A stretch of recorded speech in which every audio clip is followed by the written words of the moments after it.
기도하겠습니다. 하나님 아버지 감사합니다. 주께서 우리의 발걸음을 주님 앞으로 인도하셨기 때문에 지금 우리가 이곳에서 하나님을 예배할 수 있는 줄로 믿습니다.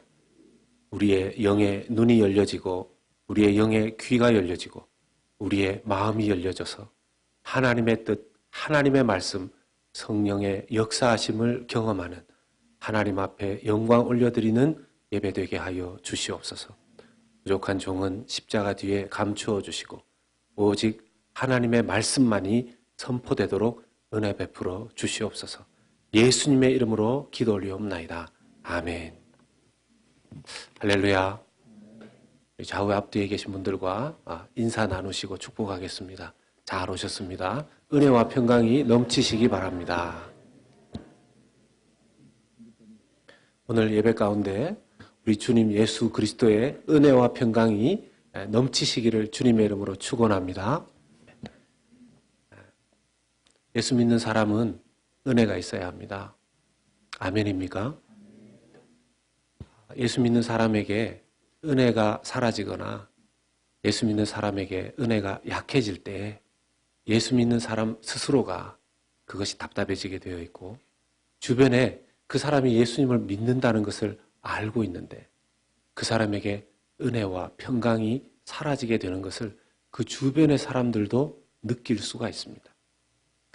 오늘 말씀은 빌립보 교회, 개척된 교회입니다.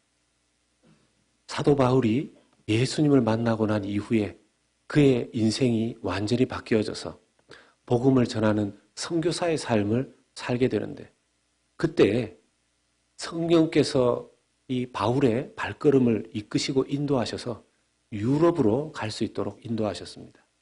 그 유럽의 첫 지역의 교회로 세워진 곳이 바로 개척교회 빌립보 교회입니다. 이 빌립보 교회는 로마의 작은 모형이라고도 할 수 있습니다. 왜냐하면 로마에 퇴역한 군인이라든지 로마에 은퇴한 시민권을 가지고 은퇴한 사람들이 이 빌립보 지역에 가서 쉬고 노후를 보내던 그런 곳이었었습니다. 그래서 로마 문화가 아주 풍성했었고 거기에 이 재정적으로도 전혀 어려움이 없는 그런데 한 가지 단점 아닌 단점이 있다면 바울은 거의 유대인들이 있는 지역 쪽으로 많이 전도를 가려고 했는데 이 빌립보 지역에는 유대인들이 거의 없었다라는 것입니다. 여러분 유대인들은 한국 사람들도 좀 비슷한 경향이 있는데요. 전 세계에 한국 사람들이 이민을 가게 되면 가장 먼저 세우는 곳이 교회입니다. 마치 유대인들이 사실은 그런 것에 더 선배가 되겠는데요. 유대인들 남자 10명만 되면 회당을 만들 수 있었습니다. 그런데 빌립보 지역에는 유대인들 10명, 남자 10명이 모이면 세울 수 있는 회당이 단 한 군데도 없었습니다. 그러니 어떻게 보면 복음을 전하기가 굉장히 어려운 지역에 가서 사도 바울이 복음을 전했던 것이죠. 빌립보 교회에 대한 배경은 이 정도로 하고 사도 바울이 이 빌립보 교회를 향해서 편지를 쓰는데 바울이 지금 편지를 쓰는 장소는 감옥 안에 아닙니다. 로마의 감옥 안에 지금 수감되어진 상태에서 개척되어진 빌립보 교회를 향해서 편지를 쓰고 있는 것입니다. 사랑하는 여러분, 다른 사람들끼리 보낸 편지도 우리가 굳이 들여다볼 필요가 없는데 한 개인 사도가 한 교회, 빌립보 교회를 향해서 보낸 이 서신을 우리가 굳이 왜 그때 당시에 이 편지가 쓰여졌을 때를 기원 후, 주후 약 62년경으로 봅니다. 이미 2000년 정도나 지난 그때 그 서신을 왜 우리가 지금 읽고 이 서신 안에서 하나님의 뜻을 알고 하나님께 은혜를 받고 우리의 신앙생활에 도움을 받아야 되느냐 하는 의문이 우리 중에는 있을 수도 있습니다. 그런데 분명 하나님께서 이 빌립보서를 신구약 성경 66권 안에 담아 지금까지 보존하게 하셨다라면 그 뜻이 분명히 있는 줄로 믿습니다. 오늘 빌립보서 1장 1절과 2절의 말씀을 보면 사도 바울이 이렇게 말씀을 시작합니다. 그리스도 예수의 종된 자기 바울. 그리스도 예수의 종된 자기 바울과 디모데를 소개하고 있습니다. 여러분, 원래 예수님을 믿지 않았던 바울이었었습니다. 바울이 어떤 사람이었었죠? 바울은 반 기독교인, 반 예수, 안티 예수였습니다. 안티 예수 믿는 사람이었습니다. 철저한 유대주의자였었고, 또 바리새인이었었고, 유대의 랍비였었고, 유대에 아주 깊이 몸담고 있었던 사도 바울은 나사렛 출신이던 예수라는 사람이 갑자기 등장을 해서 유대교를 흐트러뜨렸고 유대교 안에 큰 소동을 일으켰다고 믿었습니다. 그래서 사도 바울은 이 유대교의 큰 어려움을 야기시킨 예수와 예수의 도당들을 붙잡기 위해서 그들을 데리고 와서 유대교 종교 재판에 넘기기 위해서 그의 이 신분을 바리새인이라는 신분을 사내들인 공회 의원이라는 신분을 사용했었던 사람이었습니다. 이런 바울이 갑자기 지금 오늘 편지의 서두에 보면 그리스도 예수의 종 바울이라고 자기를 소개하고 있습니다. 왜 이렇게 바뀐 것입니까? 어떤 변화가 있었기 때문에 바울이 이런 고백을 하게 되었을까요? 우리가 흔히 말하듯이 사람 잘 바뀌지 않습니다. 사람이 잘 바뀌지 않는 작은 습관 하나도 바뀌기가 힘든데 완전히 자기가 반대했었던 나사렛 예수를 지금 그 예수에 대한 자기와의 관계가 어떻게 바뀌었냐 하면 그리스도 예수의 종이라고 자기를 밝힙니다. 여러분, 우리가 그냥 종이라고 말해서 그렇지 이 종이라는 단어는 여러분들 아시겠지만 그때 당시 헬라어 말로 둘로스, 노예를 의미하는 것입니다. 자기가 그리스도 예수, 자기가 그렇게 반대했었던 인물 예수의, 그리고 여러분 이름조차도 그 앞에 호칭이 바뀌지 않았습니까? 그냥 나사렛 예수가 아니고 누굽니까? 여러분, 그리스도라는 말은, 헬라어의 그리스도라는 말은 메시아라는 뜻이죠. 구원자, 구약 성경에서 그토록 오래 기다렸었던 이 땅의 구원자, 그 구원자를 기다렸었던 유대인들에게 있어서 예수는 구원자가 아니라고 믿었던 사람이 바울이었었는데 바울이 그리스도 예수라고 호칭을 붙여서 지금 이름 부르고 있습니다. 어떻게 이런 확신에 이르게 되었을까요? 오늘날도 이런 확신을 가지게 되는 사람들은 자기의 인생을 던집니다. 완전히 바뀐 새로운 인생을 사는 사람들을 보게 됩니다. 제가 아는 한 선교사님, 그분도 한국에서 대기업을 다니시고 교회에서 장로 직분을 가지고 섬기는 귀한 분이셨는데 그냥 편안하게 직장생활, 교회생활 하시면 되는 분인데 어느 날 선교에 헌신을 하게 됩니다.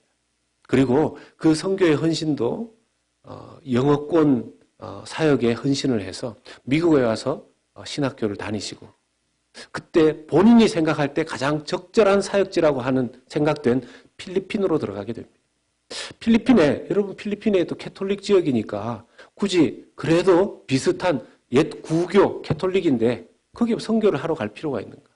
여러분 캐톨릭 안에 신학적 오류들이 많이 있기 때문에 종교개혁이 일어나고 또 그리고 필리핀 같은 곳의 캐톨릭은 미신이 굉장히 많이 첨가되어져 버린 캐톨릭입니다.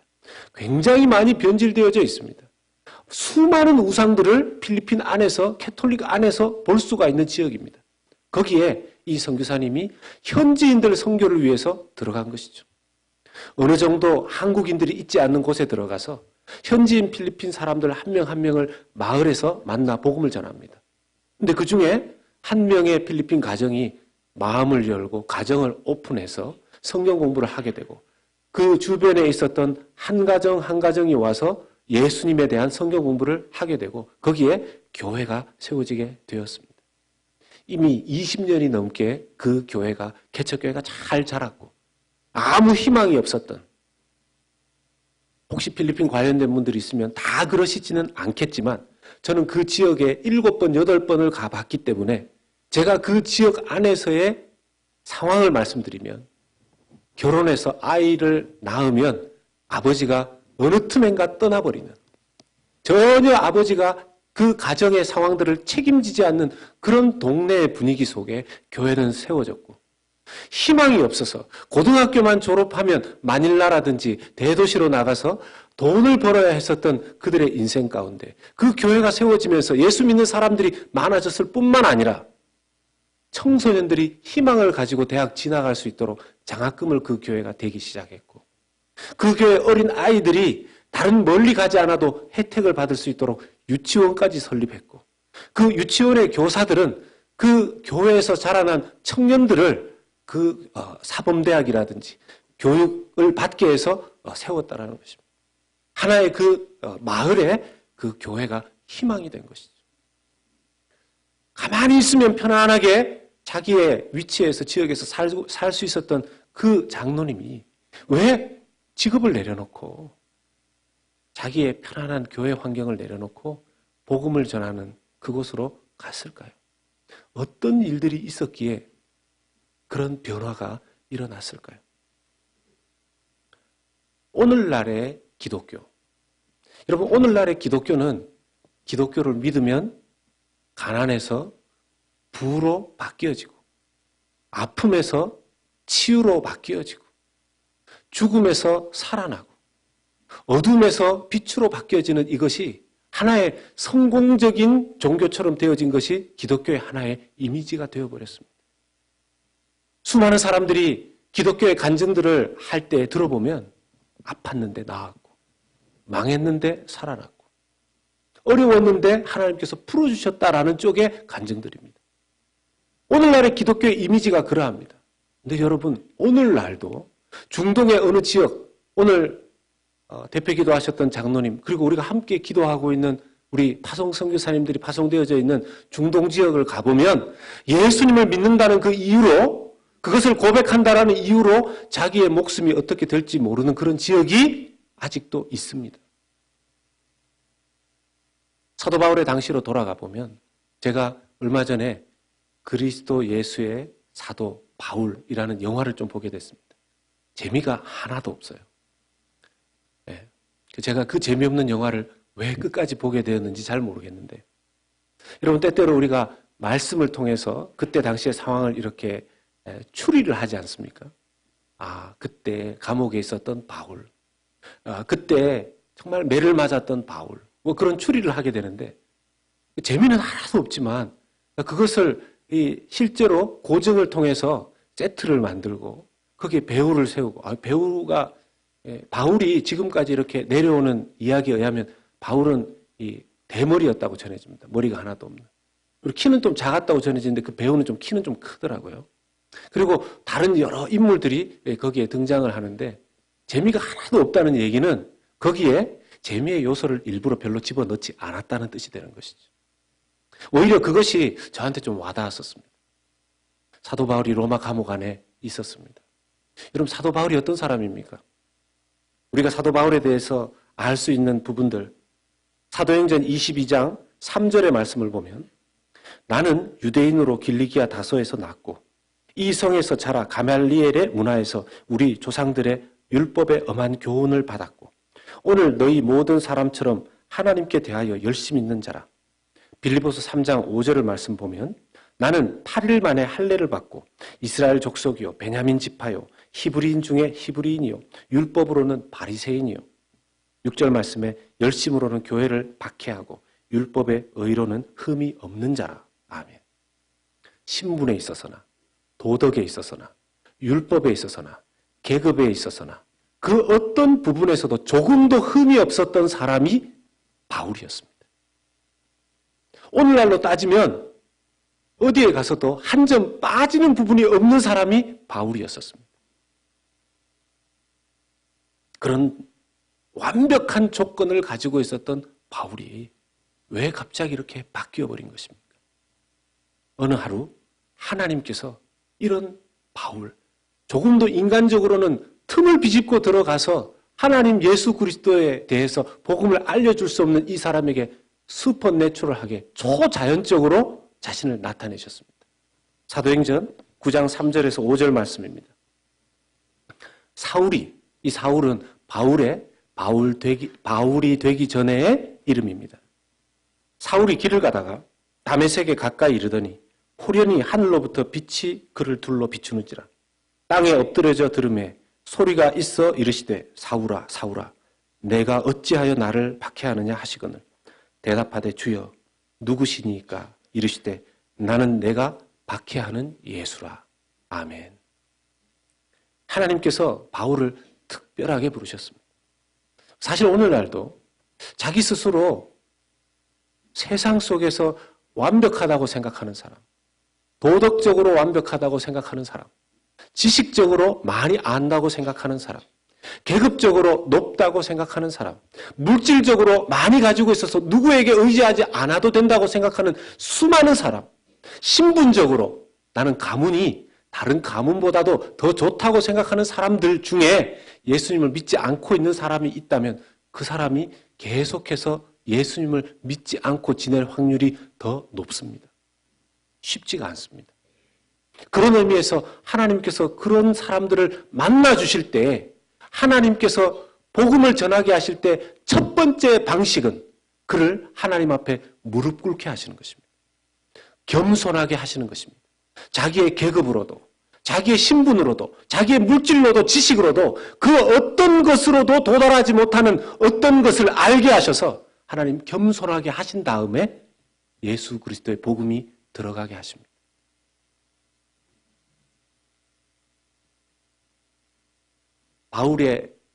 바울이 이 신비함 속에서 예수를 발견하고 그가 변화된 인생은 무엇이었죠? 세상적으로 말하면 망한 것이었습니다. 여러분, 제가 그 바울 영화를 보면서 그 안에 등장인물이 너무 친근한 거죠. 의사 루크, 누가가 등장합니다. 여러분, 의사라는 직업은 오늘이나 그때나 그렇게 세상 속에서 어느 정도 인정받을 수 있는 그런 직업입니다. 힘들지 않게 살아갈 수 있는 어떤 재정적인 것이 보장되는 그런 직업입니다. 그런데 누가가 예수를 믿음으로 말미암아 돈은커녕 계속 떠돌아다니면서 사람들을 그냥 무료로 치료해 줄 수밖에 없는, 그리고 세상에서 관점에서 보았을 때는 이미 망해버린 유대 지도자 바울과 함께 전도를 하고 바울에게 이야기를 듣고 사도들에게 이야기를 들어서 복음서를 만들고 누가복음을 만들고 누가는 사도행전을 기록한 사람으로 알려지고 있습니다. 거기에 등장하는 브리스길라와 아굴라, 돈이 많은 로마 사람입니다. 그 큰 집에 어느 날 그가 예수를 믿음으로 말미암아 그 큰 집에 난민 수용소처럼 되어버렸습니다. 지금도 이 미국 국경 안으로, 미국 안으로 난민들이 들어오려고 수없이 많은 사람들이 지금 줄지어 대기하고 있다고 하지 않습니까? 그런데 브리스길라와 아굴라는 자기의 로마 집을 열어서 그 사람들을 받아들이고 자기에게 있는 재산들을 전체를 통틀어서 계속 그 사람들을 먹이는 일을 했습니다. 언제 로마 군인들이 쳐들어올지 모르는. 여러분, 그때 당시에 로마 군인들이 쳐들어와서 그리스도인들을 붙잡아 갔습니다. 왜죠? 광기 어린 황제 네로가 로마에 부분적으로 불을 지르고 난 다음에 그 누명을 그리스도인들에게 덮어 씌웠습니다. 그래서 분노한 로마 사람들은 그리스도인들을 잡아서 기름을 붓고 거기에 불을 붙여서 밤에 횃불로 삼았었습니다. 심지어는 여러분, 로마 당국 안에, 로마시 안에 노예들이 있었죠. 아프리카에서 데리고 온 노예들. 여러분, 노예가 비록 노예이지만 주인의 말에 잘 따르고 순종하면 먹고 자고 앞으로 살아가는 것에는 큰 문제가 없는 것이죠. 그런데 그 노예들 중에서도 예수님을 믿는 사람이 생겨난 것입니다. 예수를 믿어 노예는 어떻게 되었느냐? 노예는 감옥에 갇히고 가끔씩 정기적으로 열리는 원형 경기장 안에 들어가서 맹수의 먹잇감들이 되었습니다. 그것을 보면서 로마 사람들은 웃고 즐거워했었죠. 로마 사람들의 즐거움의 놀이개감이 되었었던 것이죠. 그때 당시에 기독교는 예수를 믿으면 다 망하는 것이었습니다. 여러분, 오늘날 우리가 예수를 믿어서 누가 망하기를 원하십니까? 내가 만약 예수를 믿어서 나의 어떤 부분이 손해를 본다 할지라도 그렇기 때문에 예수를 믿을 사람이 이 자리에 저를 포함하여 얼마만큼 되겠습니까? 그런데 사도 바울은 예수 그리스도를 만나고 그때 당시에 그 수많은 사람들은 왜 예수 그리스도를 받아들였어? 그때 삶으로 망하게 된 그 상황임에도 불구하고 오늘 말씀을 보면 그리스도 예수의 종이 되었다고 바울은 자기를 소개할 뿐만 아니라 2절 말씀에 보면 여러분 그렇게 망해버린 예수를 믿고 망해버린 사도 바울에게 하나님께서 주신 것은 무엇입니까? 2절 말씀을 봅니다. 하나님 우리 아버지와 주 예수 그리스도로부터 은혜와 평강이 너희에게 있을지어다. 우리가 이 구절을 그냥 들어서 축복의 말씀으로 생각하면 그냥 아멘인데요. 사도 바울이 경험했었던 그때 당시의 환경 속에서 이 말을 들으면 쉽게 아멘하는 것이 어려울 수도 있습니다. 로마의 감옥 안에서 지금도 오지로 간 선교사님들은 그 오지의 현지 선교를 하기 위해서 자기가 호텔이 없는 지역, 모텔도 없는 지역에 누군가의 현지인의 마을에 가서 하룻잠을 부탁하고 자야 될 때가 있습니다. 그러면 자고 일어나면 수많은 벌레들이 자기의 몸에 기어다니죠. 지푸라기를 덮고 자야 되는 지금도 그런 곳들이 있습니다. 이전 사도 바울이 묵었던 전도하면서 다녔던 여러분 사도 바울이 예수를 믿어 그의 인생 가운데 복음 전하기 위해서 교통수단도 발달되어 있지 않던 그때 10,000마일 정도를 걸어서 전도를 다녔다고. 그랬던 사람이 감옥 안에서 가장 편하게 신앙생활하고 있는 빌립보 지역, 그 지역에 세워진 개척교회 성도들을 향해서 이렇게 이야기합니다. 은혜와 평강이 여러분들에게 있기를 원합니다. 반대가 되어야 되지 않습니까? 빌립보 교회 교인들이 감옥에 있는 바울과 디모데를 향해서 은혜와 평강이 우리에게 있는 이 좋은 은혜와 평강이 여러분들에게 있기를 바랍니다라고 얘기해야 될 텐데 그런 면에서 은혜와 평강은 좋은 환경에 있다고 주어지는 사람의 몫이 아니라 하나님과 우리 주 예수 그리스도로부터만 오는 것이 은혜인 줄로 믿습니다. 내 안에 은혜가 떨어지고 은혜가 사라지고 평강이 깨졌다면 그것은 내 환경 때문이 아니고 사람들과의 관계 때문이 아니고 하나님께로부터 와서 하나님께로부터 받아야 되는 그 은혜의 문이 막혀 있다는 것이죠. 그것이 막혀버리면 여러분 은혜는 오직 하나님 아버지와 예수 그리스도로부터 오는 것이며 평강은 여러분 평화라는 단어는 언제 등장했냐 하면 전쟁이 등장하고 평화라는 단어가 등장했습니다. 싸움이라는 단어가 등장하고 평화라는 단어가 등장했습니다.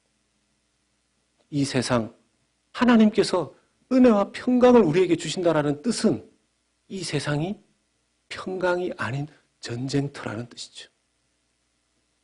여러분 상황만 전쟁터와 같습니까? 우리의 심령은요. 우리의 생각들은요. 우리의 심령과 마음 안에서 일어나는 이 전쟁이 얼마나 큰지 모릅니다. 그런 면에서 이 전쟁터의 상황과도 같은 속에서 평화, 울타리를 10갑절, 20갑절 치고 있으면 마음에 평화가 있겠습니까? 병균으로부터 자기를 보호하기 위해서 집에 무균실을 만들어 놓고 살면 병으로부터 완전히 평화를 누릴 수 있겠습니까?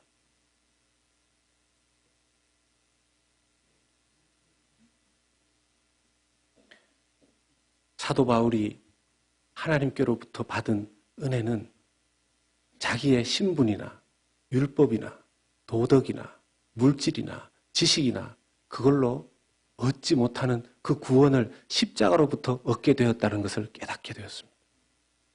그때로부터 사도 바울은 그 은혜를 힘입어서 매를 맞아도 이겨낼 수 있었습니다. 피곤한 삶을 살아도 그 은혜와 평강이 있었기 때문에 계속해서 주의 일을 감당할 수 있었습니다. 이 편지를 쓰는 곳은 호텔이 아니라 그랬습니다. 좋은 수양관이 아니라 그랬습니다. 감옥이라 그랬습니다. 보잘것없는 그 침대가 은혜가 있었기 때문에 편히 누울 수 있었고, 누더기 같은 천을 덮고 잤겠지만 하나님이 주시는 평강이 있었기 때문에 간수들은 오히려 불편한 가운데 잠을 잤다 할지라도 바울과 디모데는 평안한 잠을 잘 수가 있었던 것이죠. 그런 면에서 여러분, 우리가 몇 가지를 우리도 이 말씀 가운데 도전받았으면 좋겠습니다. 첫 번째는 우리도 그리스도 예수의 종으로 살아가기를 원합니다. 우리도 그리스도 예수의 종으로 살아가기를 원합니다. 목사님, 그리스도 예수의 종은 목회자들 아닙니까? 선교사님들 아닙니까? 성경에서 그렇게 말하지 않습니다. 우리는 하나님의 종 아니면, 하나님께 매여 살지 않으면, 하나님께 속해서 살지 않으면 세상에 속해서 살게 되어 있습니다. 세상에 속해서 사는 것을 성경에서는 아주 클리어하게 이렇게 말합니다. 죄의 영향력 아래 살아가는 것이다. 죄에 속해서 살아가는 것이다. 죄의 종이 되는 것이다. 로마서 6장 16절에서 18절 말씀을 보면 정확하게 말씀해 주십니다. 같이 읽겠습니다. 너희 자신을 종으로 내주어 누구에게 순종하든지 그 순종함을 받는 자의 종이 되는 줄을 너희가 알지 못하느냐. 혹은 죄의 종으로 사망에 이르고 혹은 순종의 종으로 의에 이르느니라. 하나님께 감사하리로다.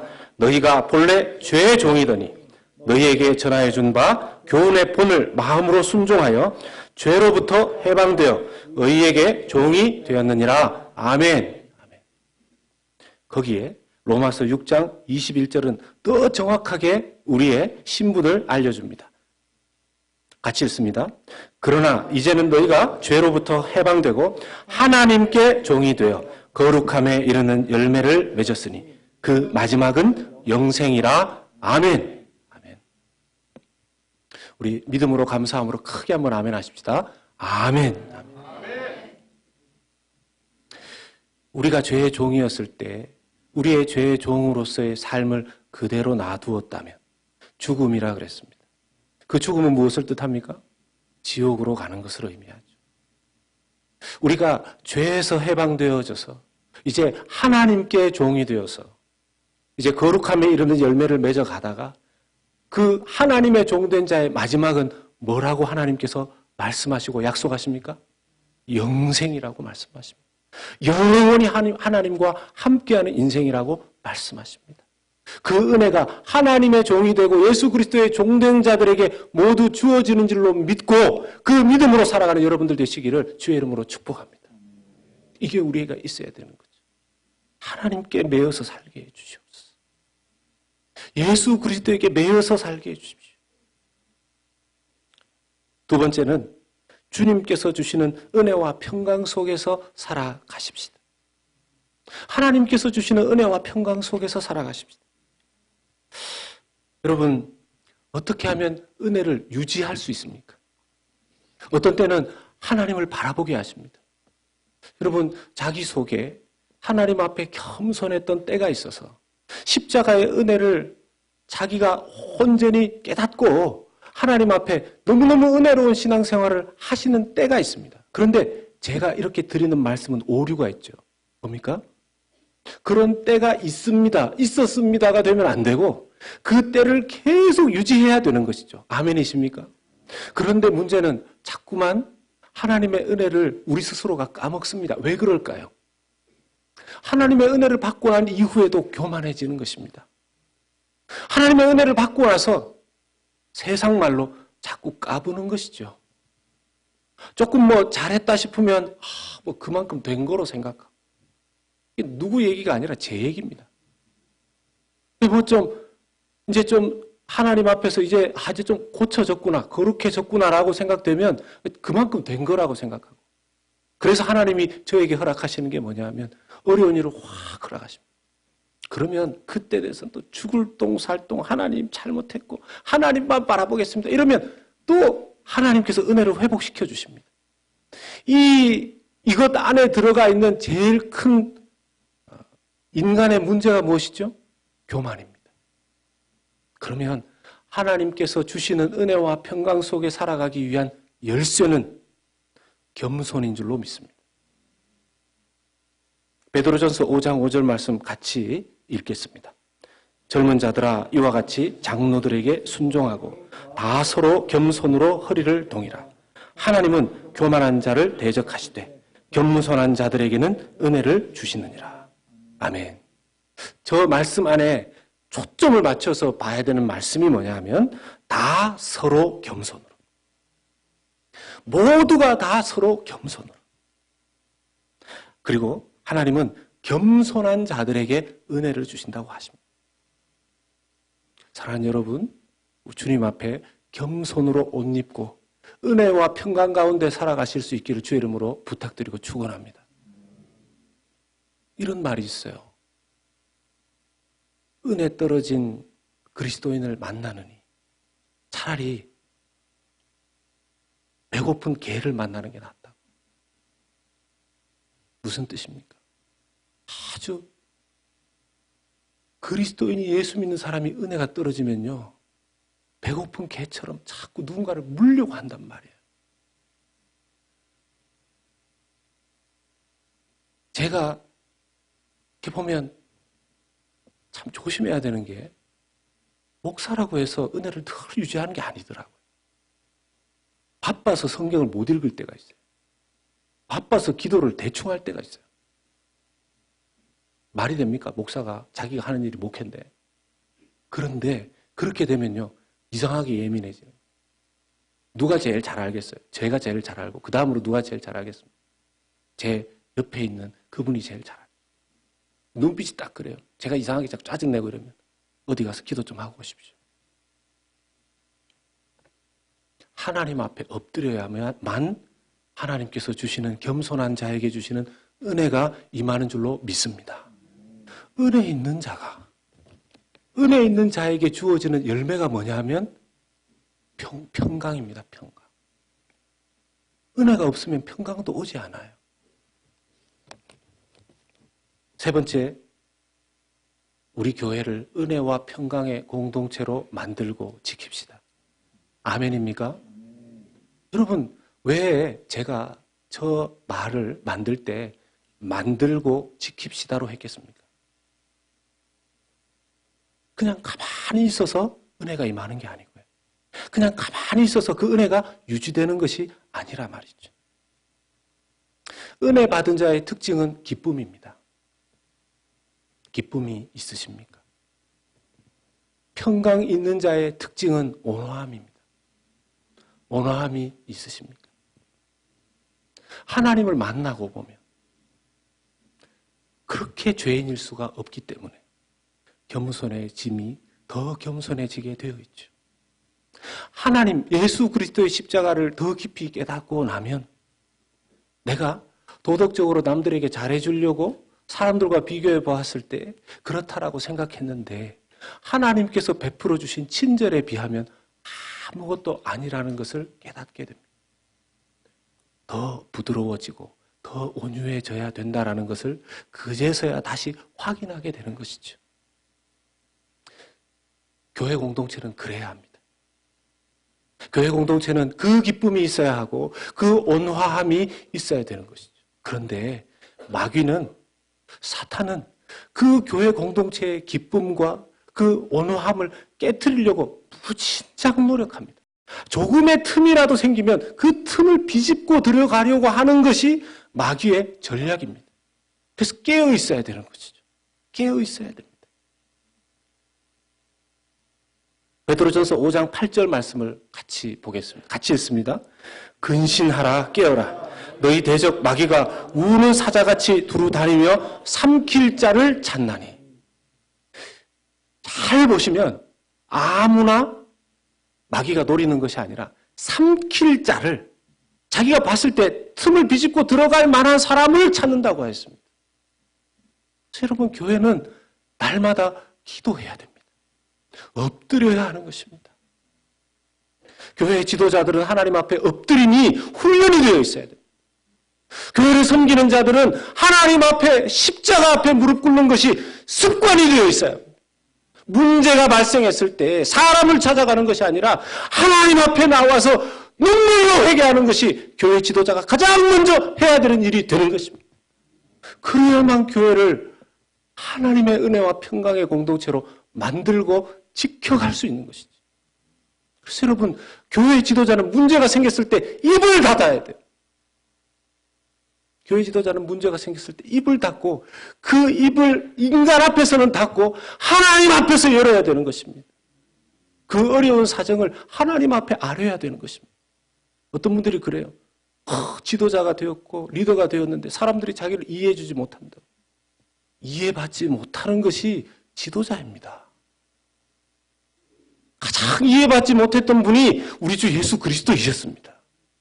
그분이 십자가를 지는 그 상황까지도 알지 못했습니다. 여러분, 예수님이 십자가에서 죽으시고 부활하시고 난 다음 3년이나 지나서 사도 바울이 예수님을 믿었어요.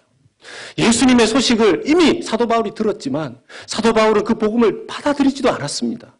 오히려 핍박하면서 다녔죠.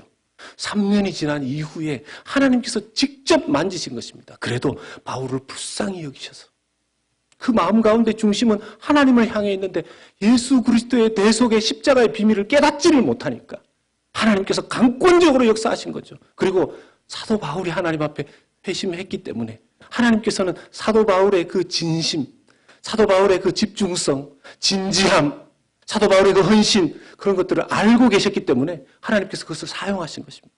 그래서 여러분, 우리 주변에 보면 저 사람은 스타일이 저렇고 저 사람 스타일이 저렇고 하나님 만나면 그 스타일 사용하시는 줄로 믿습니다. 하나님이 그 스타일 사용하시는 겁니다. 하나님께서 각자의 개성에 맞게 예수 그리스도를 십자가에서 만나기만 하면 하나님 앞에 쓰임받는, 그래서 사도 바울이 그 지식을 가지고 그 신분을 가지고 그 도덕성을 가지고서 신약시대에 놀라운 사도로서 선교사로서 신약 성경의 기록자로서 쓰임받을 수 있었던 것이죠.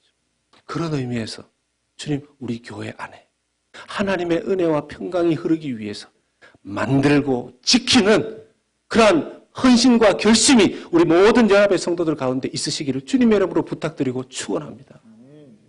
말씀을 맺습니다. 바울이 누렸던 그 은혜는, 그 평강은 오늘 말씀 2절 1절의 말씀, 빌립보에 사는 모든 성도라면 모두에게 주어지는 특권인 줄로 믿습니다. 이제 12월 31일 광고가 나갔는데요. 여러분, 한 주간 동안 특별 새벽 부흥회로 모이게 됩니다. 그 자리에 나오십시오. 함께 기도하십시오. 그 자리에서 더 뜨겁게 하나님을 만나고 그동안 잃어버리고 약해졌던 은혜를 회복하는 시간 될 수 있도록 여러분들 기도하며 준비하시기를 바랍니다. 온 교회가 하나님의 은혜와 평강 가운데 거하기를 하나님 원하시는 줄로 믿습니다. 우리 성도님들의 가정에 그 은혜 평강 넘치기를 예수님의 이름으로 축복합니다. 아멘. 우리 같이 기도하겠습니다.